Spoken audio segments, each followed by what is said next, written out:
खाद्य संसाधनों में सुधार। यहाँ पर खाद्य संसाधनों की हम बात करेंगे किस प्रकार से। तो सबसे पहले ये हमें जरूरी है या ये हमें पता है कि प्रत्येक जीवधारी है उसको ऊर्जा की आवश्यकता होती है। अब वह ऊर्जा किसके द्वारा प्राप्त कर सकता है? वो कार्बोहाइड्रेट, प्रोटीन, वसा, खनिज लवण इत्यादि हो सकते हैं। अब इसमें दोनों शामिल होते हैं, पौधे भी और जंतु भी। तो हमारी जो आबादी है वे ज्यादातर कृषि पर निर्भर है और कृषि के ऊपर निर्भर होने के साथ साथ पशुपालन पर भी निर्भर है। तो कई बार जो उत्पादन होता है वो फसलों का कम हो पाता है, जिससे भूखमरी वगैरह बढ़ जाती है। तो इसका किस प्रकार से हम भंडारण कर सकते हैं या कौन कौन सी वैज्ञानिक विधियों के द्वारा फसल के उत्पादन को बढ़ा सकते हैं? तो खाद्यान्नों के लिए हरित क्रांति और दूध के उत्पादन को बढ़ाने के लिए श्वेत क्रांति, दोनों का काफी योगदान है। तो यहाँ पर हम फसल उत्पादन में उन्नति किस प्रकार से होती है इसके बारे में बात करेंगे। फसल उत्पादन में उन्नति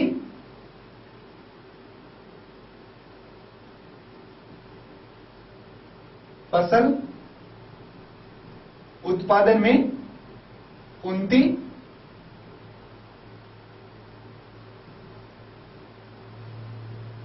तो इसको हमने अलग अलग भागों में बांटा है। तो इसके मुख्य 3 भाग हैं।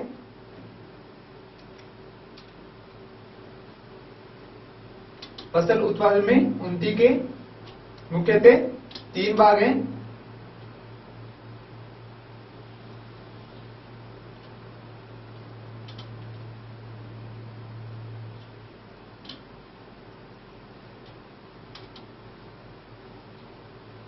तीन भाग किस प्रकार से होंगे?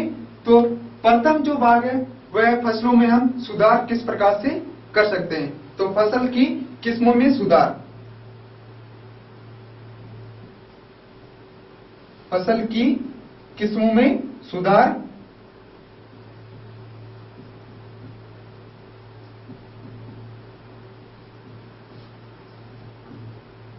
किस प्रकार से कर सकते हैं। दूसरा इसका भाग है कि फसल उत्पादन प्रबंधन किस प्रकार से होगा। फसल उत्पादन प्रबंधन,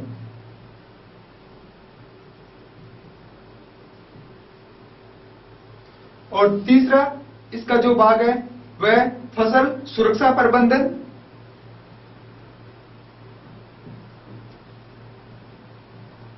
फसल सुरक्षा प्रबंधन।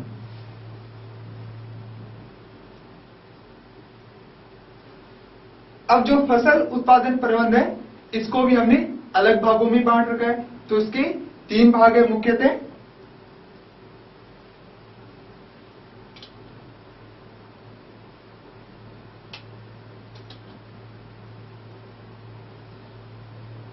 इस प्रकार से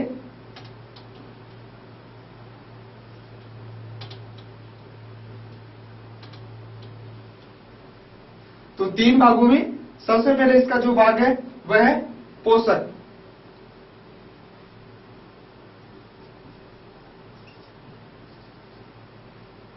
अब पोषक के हम यहाँ पर 2 भागों की अलग अलग भागों की बात करेंगे। पोषक में खाद और उर्वरक।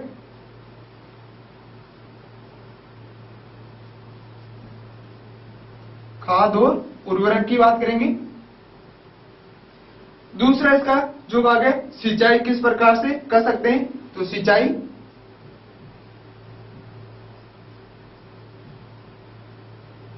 और तीसरा है फसल का पैटर्न किस हिसाब से होना चाहिए या क्या है फसल पैटर्न।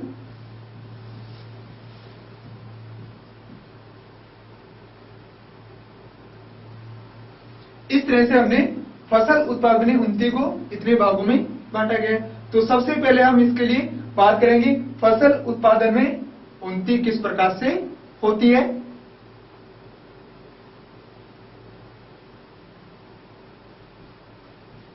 फसल उत्पादन में उन्नति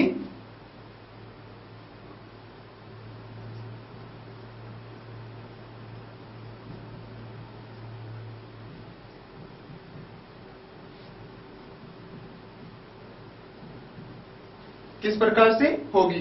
तो ये हमें पता है कि सभी जीवधारियों को ऊर्जा की आवश्यकता होती है, तो वह ऊर्जा हमें किस रूप में प्राप्त होती है या किसके द्वारा प्राप्त होती है। तो सबसे पहले जैसे कार्बोहाइड्रेट की हम बात करें,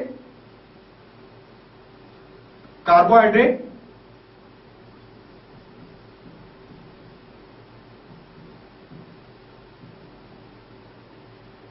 तो कार्बोहाइड्रेट हम किसके द्वारा प्राप्त कर सकते हैं, जैसे गेहूं, चावल, मक्का, गेहूं, चावल, मक्का इत्यादि के द्वारा हम कार्बोहाइड्रेट प्राप्त कर सकते हैं। दूसरा प्रोटीन, जितने भी दालें होती है उनके द्वारा हम प्रोटीन प्राप्त कर सकते हैं।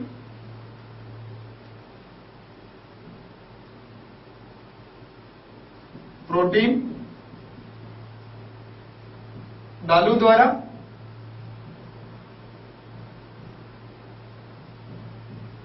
दालों के द्वारा हम प्रोटीन प्राप्त कर सकते हैं। अब वसा किसके द्वारा प्राप्त कर सकते हैं, तिल, अरंड और सरसों के द्वारा। वसा, सरसों,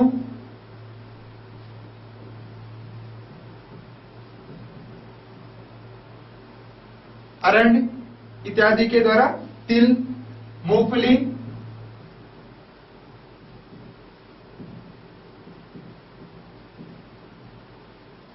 इसके अलावा विटामिन हम किसके द्वारा प्राप्त कर सकते हैं, तो विटामिन के लिए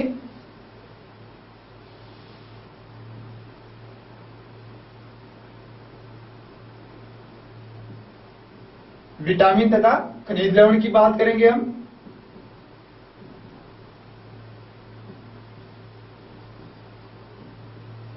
तो विटामिन और खनिज लवण हम साधारणतः फलों से और मसालों के द्वारा प्राप्त कर सकते हैं, सब्जियों के द्वारा।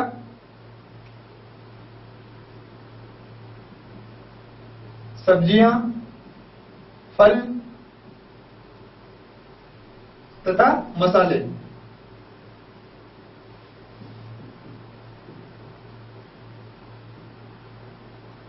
इनके द्वारा हम विटामिन तथा खनिज लवण प्राप्त कर सकते हैं। अब जो फसल उत्पादन में उन्नति होगी वह मुख्यतः किस पर निर्भर करती है, तो उसके लिए कई चीजों का या कई कारकों का होना आवश्यक है। तो उनमें जलवायु संबंधी परिस्थितियां हो सकती है,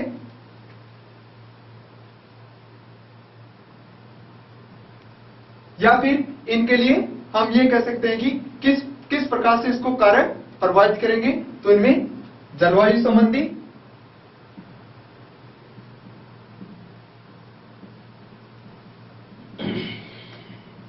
जलवायु संबंधी परिस्थितियां,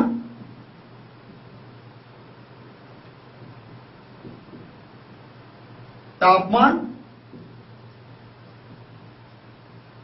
और दीप्ति काल,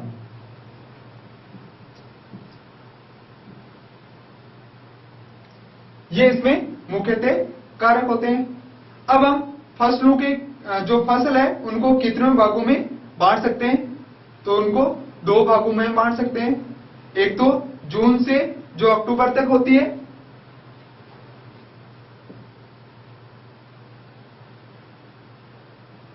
जून से अक्टूबर तक,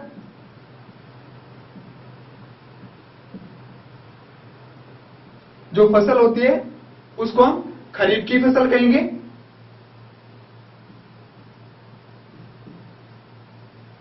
खरीफ की फसल, या हम ये कहेंगे कि यह वर्षा ऋतु में होती है। वर्षा ऋतु में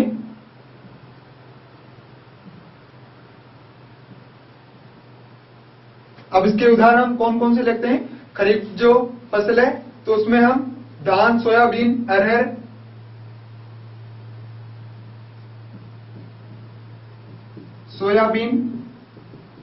अरहर इत्यादि। दूसरी जो प्रकार की जो फसल होती है वो होती है रबी की फसल। तो उसके लिए समय किस प्रकार से होगा, नवंबर से अप्रैल तक।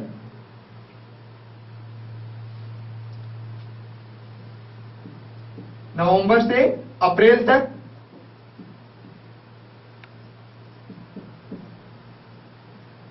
इस प्रकार की फसल को हम रबी की फसल कहेंगे। रबी फसल ये वर्षा ऋतु में होती है और ये शीत ऋतु में होती है।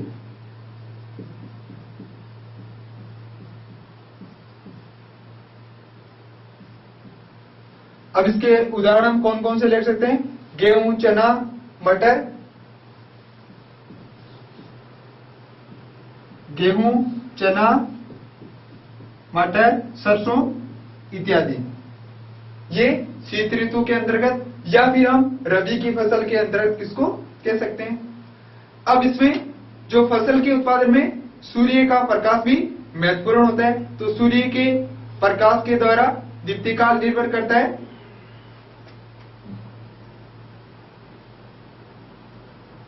सूर्य के प्रकाश से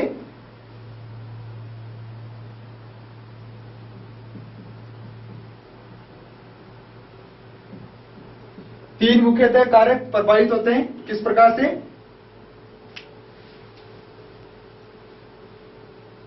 पुष्पन, वृद्धि, प्रकाश संश्लेषण की क्रिया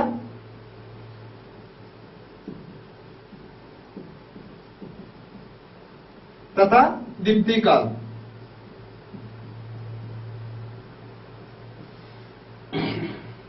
ये सभी घटनाएं सूर्य के प्रकाश से संबंधित होती है, या फिर हम ये कहें कि सूर्य की उपस्थिति में संभव हो पाती है।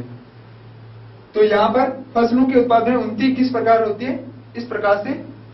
अब इसके अगले भाग की हम बात करेंगे कि फसल की किस्मों में सुधार किस प्रकार से किया जा सकता है।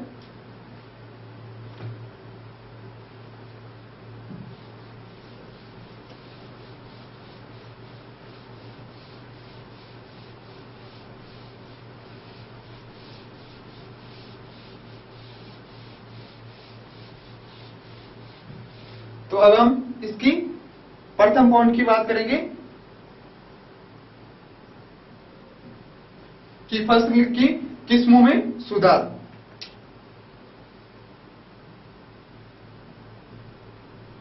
फसलों की किस्म में जो सुधार होगा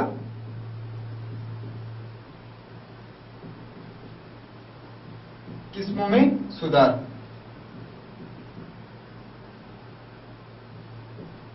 किस प्रकार से कर सकते हैं?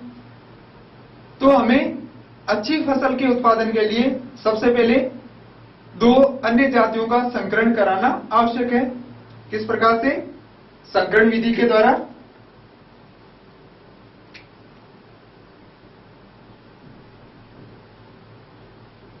संकरण विधि द्वारा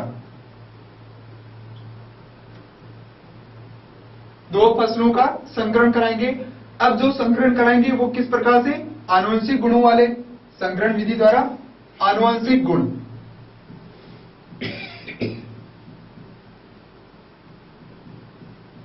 आनुवंशिक गुण होने चाहिए। अब आनुवंशिक गुण में क्या क्या विशेषताएं होनी चाहिए? तो वह रोग प्रतिरोधक होना चाहिए, रोग प्रतिरोधक क्षमता,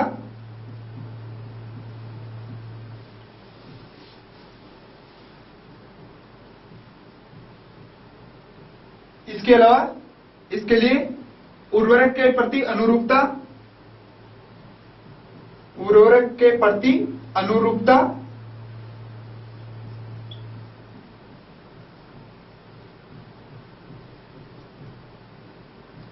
उच्च गुणवत्ता होनी चाहिए या उत्पादन गुणवत्ता,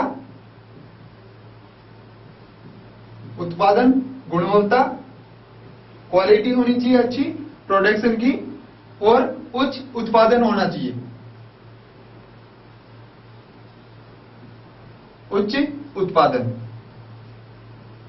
तो संकरण उन्हीं जातियों में या उन्हीं में कराएंगे जिनमें ये सब विशेषताएं हो, अर्थात रोग प्रतिरोधक क्षमता भी हो, उर्वरक के प्रति अनुरूपता भी हो, उत्पादन गुणवत्ता और उच्च उत्पादन भी हो। ये इसमें विशेषता होनी चाहिए। अब फसल उत्पादन में अन्य कारक कौन से होते हैं? जैसे मौसम,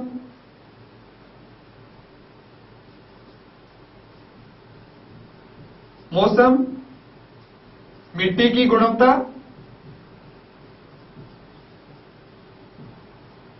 कि मिट्टी किस प्रकार से दोमट मिट्टी है, बलुई मिट्टी है, तो जो फसल होगी उसी के अनुसार मिट्टी की आवश्यकता होगी। तथा पानी, पानी की उपलब्धता होनी चाहिए कि किस प्रकार से हमें पानी फसल के लिए उपलब्ध हो सकता है। तो फसल के उत्पादन के लिए यह भी जरूरी है, मौसम, मिट्टी की गुणवत्ता और पानी। अब इसके लिए अन्य विशेषताएं किस प्रकार से हो सकती है, तो इसके लिए प्रथम जो विशेषता है वह है उच्च उत्पादन। उच्च उत्पादन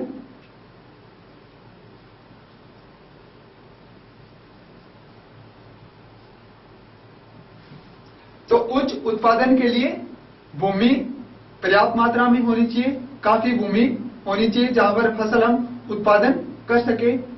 दूसरी इसके लिए विशेषता है उच्च उन्नत किस्में होनी चाहिए। उन्नत किस्में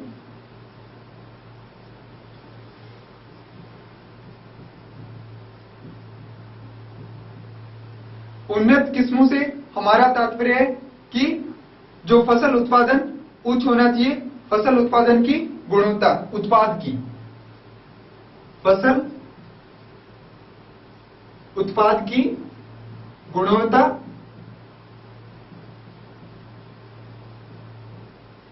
होनी चाहिए, ये इसके लिए विशेषता है। तीसरी अन्य विशेषता है जैविक तथा अजैविक प्रतिरोधकता।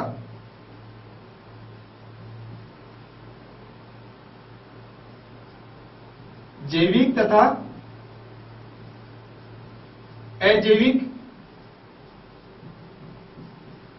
प्रतिरोधकता।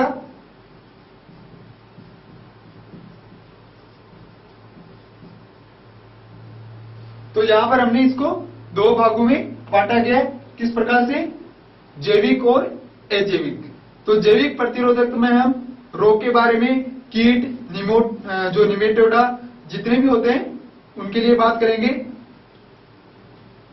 तो जैविक में हम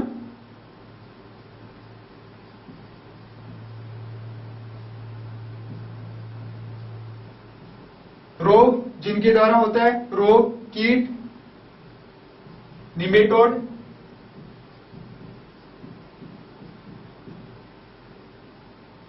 इसकी हम बात करेंगे।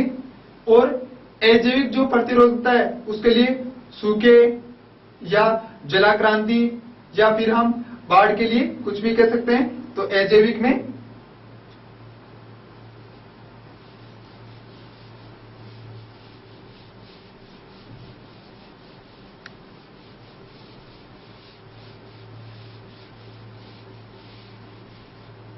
अजैविक किस प्रकार से होगा,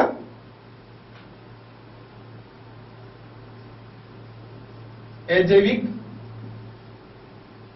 तो अजैविक में सूखा, बाढ़, पाला गिरना, ये अजैविक के अंतर्गत आते हैं। या फिर भूमि की क्षारता होना या अधिक होना या जलाक्रांति,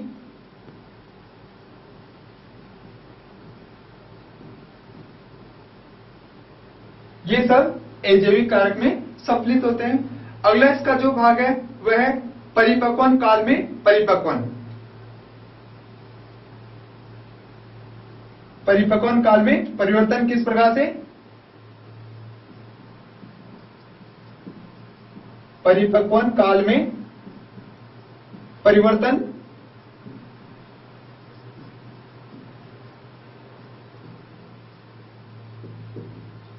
तो किसी भी फसल के उत्पादन के लिए सबसे पहले उसको बोते हैं, बोने के बाद में उसका उत्पादन या सबसे पहले उसका परिपक्वन होता है, उसके बाद में उसका उत्पादन।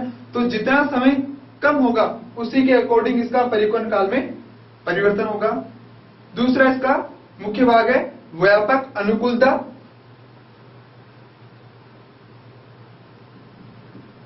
पांचवा इसका भाग है व्यापक अनुकूलता।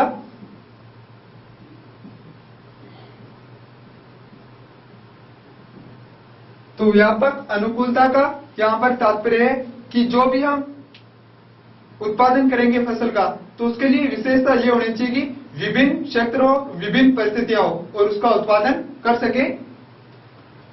विभिन्न क्षेत्रों,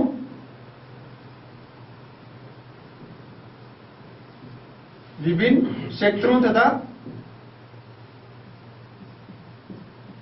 परिस्थितियों में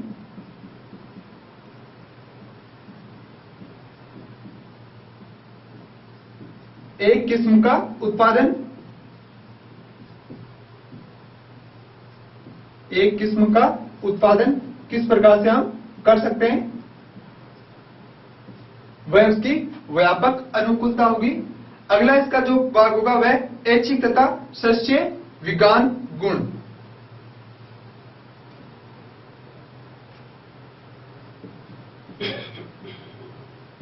ऐच्छिक एवं सस्य विज्ञान गुण।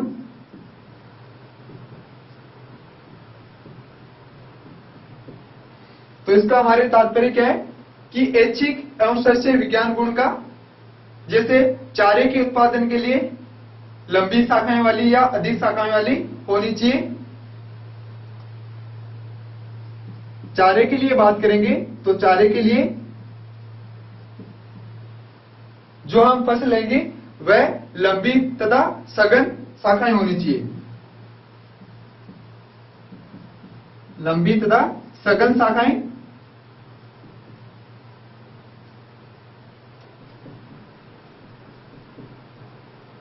और जब हम अनाज की बात करेंगे तो वह बोना होना चाहिए।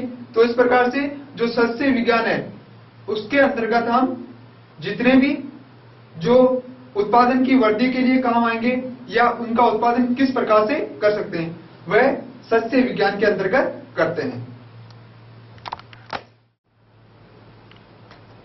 तो यहां पर अब इसको हम अवधान की प्रक्रिया के द्वारा समझेंगे।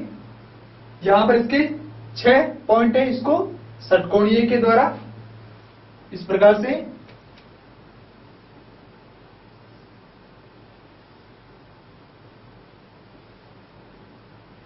ये इसके लिए अवधान प्रक्रिया।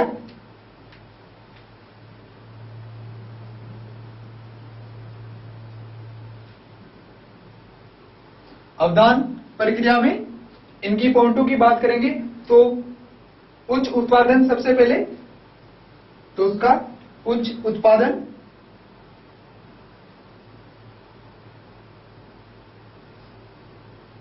उच्च उत्पादन किस प्रकार से करते हैं। दूसरा इसका भाग है उन्नत किस्में।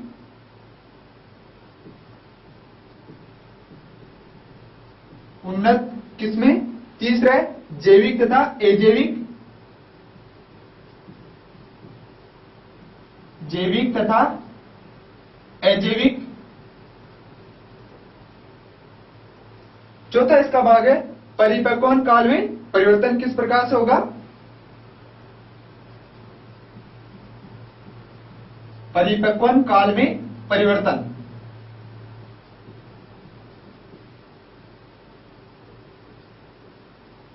परिवर्तन व्यापक अनुकूलता किस प्रकार से होगी। व्यापक अनुकूलता। और जो 6 पॉइंट है, 6 पॉइंट है, वह ऐच्छिक तथा सस्य विज्ञान।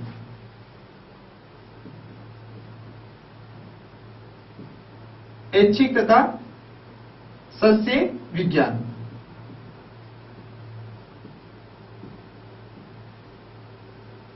इस प्रकार से अवधान की प्रक्रिया को हम बता सकते हैं कि फसलों की किस्मों में सुधार किस प्रकार से कर सकते हैं। अब इसका अगला जो भाग है